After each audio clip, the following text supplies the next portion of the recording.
জম্মু কাশ্মীর থেকে ৩৭০ ধারা বিলোপের সিদ্ধান্ত সঠিক জানিয়ে দিয়েছে সুপ্রিম কোর্ট। ৩৭০ ধারা প্রয়োগ ছিল সাময়িক ব্যবস্থা, এমনই রায় দেশের শীর্ষ আদালতে। জম্মু কাশ্মীর ভারতের অভিন্ন অঙ্গ, এতে কোনো সন্দেহের অবকাশ নেই। জম্মু কাশ্মীরের সংবিধানের থেকে ভারতের সংবিধান উঁচুতে। জম্মু কাশ্মীরে ভারতের সংবিধানই চলবে জানিয়েছে সুপ্রিম কোর্ট। 2024 30 সেপ্টেম্বরের মধ্যে জম্মু কাশ্মীরে ভোট করানো হোক, নির্বাচন কমিশনকে নির্দেশ দিয়েছে সুপ্রিম কোর্ট। গত 5 সেপ্টেম্বর এই নিয়ে রায়দান স্থগিত রেখেছিল প্রধান বিচারপতি নেতৃত্বাধীন সাংবিধানিক বেঞ্চ।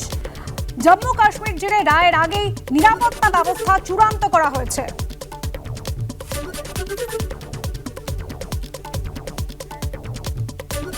उच्चतम न्यायालय की खंडपीठ ने जो निर्णय सुनाया है वो ऐतिहासिक है और निर्णय उसी स्वरूप में है जो संविधान का परिवर्तन और जिस बदलाव को आर्टिकल 370 धारा को समाप्त किया गया था उसके उसी अनुच्छेद के पक्ष में है और ये अपने आप में ऐतिहासिक है। सरकार ने निर्णय लिया, सदन ने निर्णय लिया और अब उच्चतम न्यायालय ने अंतिम रूप से उस पर मोहर लगा दी है। मैं समझता हूँ कि भारत के इस लोकतंत्र के इस बड़े इतिहास में एक बड़ा अध्याय का निर्णय है। জম্মু কাশ্মীরে ৩৭০ ধারা রদের সিদ্ধান্তের সাংবিধানিক বৈধতাকে চ্যালেঞ্জ জানিয়ে এর আগে সুপ্রিম কোর্টে একাধিক মামলা দায়ের করা হয় এবং সেগুলো একত্রে শুনানির পর আজ রায়দান করলো সুপ্রিম কোর্টের সাংবিধানিক বেঞ্চ। এবং এই রায়ের পর অধীর রঞ্জন চৌধুরী কি বললেন শোনাবো। 370 जब से ये देश में हमारे संविधान में शामिल हुई थी उसी समय से ये टेम्पोररी के आधार पे हुई, ये टेम्पोररी एडहॉक मेजर। लेकिन उस समय ये 370 दिए गए थे, इसके पीछे जो कारण वो भी बताए गए थे। लेकिन सदन के अंदर बार बार हम ये गुहार लगाते आते थे कि इस एक स्टेट को अब भंग करके यूनियन टेरिटरी बना दिए तो स्टेट की मर्यादा कब वापस जाएगी। ये कुछ दिन पहले भी सदन के अंदर ये मुद्दा हम लोग उठाए, ठीक है।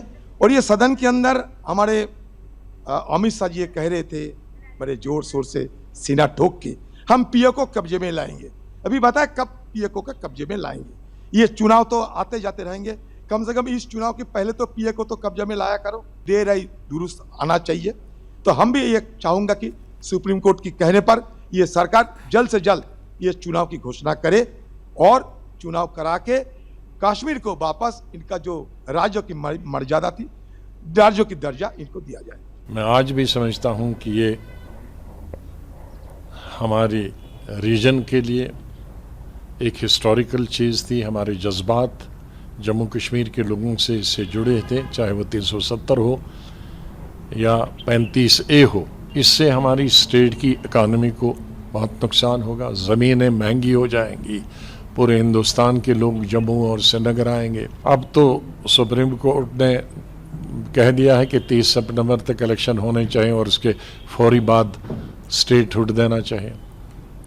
तो अभी उन्होंने गुंजाइश कुछ रखी नहीं। तो अब ये कह सकते हैं कि ये जो फैसला था कोर्ट का,